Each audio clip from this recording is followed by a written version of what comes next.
আমি আজকে এসে নিউ মার্কেটে আসলাম, এরপরে বসুন্ধরাতে যাব, আমাদের বাসার ওখান থেকে কাছে। আচ্ছা, তাছাড়া আমাদের ওদিকে মিরপুরে বাসা, ওদিকেও ঘুরবো।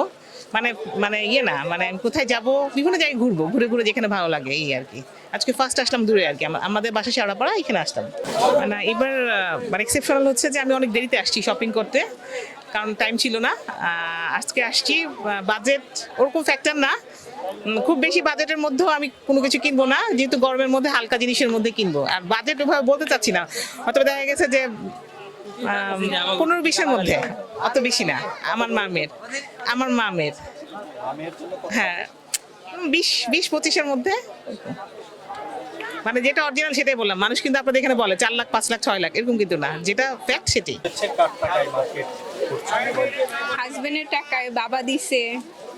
এই বাজেট ছিল 20,000-এর মতো।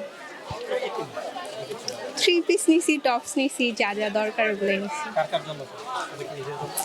নিজের জন্য নিছি, হাজবেন্ডের জন্য নিছি, বাবার জন্য নিছি, বোনের জন্য নিছি, আম্মুর জন্য নিছি। কখন আসছেন? গত বছর থেকে এবছর আসলে বাজার কেমন দেখছেন? নতুন ভিন্ন কোনো কিছু এসেছে কি? নতুন তো প্রত্যেকবারই নতুন নতুন বের হয়, কিন্তু এবার একটু বাজেট একটু বেশি আগের বারের থেকে। এই আর না। আপনার নামটা কি বলে বললেন? তানজিল, কোথা থেকে আসছেন? বংশাল।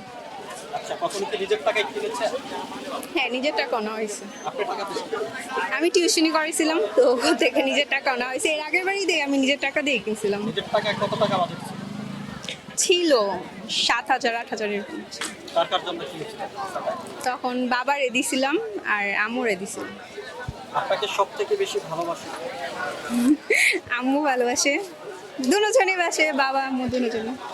হাজবেন্ডের টাকায় মার্কেট করছি, বাজেট বাবুর জন্য কেনাকাটা করেছি, গেঞ্জি, প্যান্ট, টপ, টাইস। বাজেট এবার অনেক দাম জিনিসের। নিজের জন্য স্যান্ডেল কিনেছি, ড্রেস কিনেছি। এই কত টাকা বাজেট ছিল কেনাকাটার? বাজেট যা ছিল তার থেকে বেশি হয়েছে। কত টাকা বাজেট ছিল, কত টাকা বেশি হয়ে গেছে? বাজেট ছিল 15-20, তার চেয়ে বেশি হয়েছে। ভাইয়ার জন্য কি কিনলেন? না, এখন তো কিছু হয়নি নেওয়া, তারটা বাকি আছে।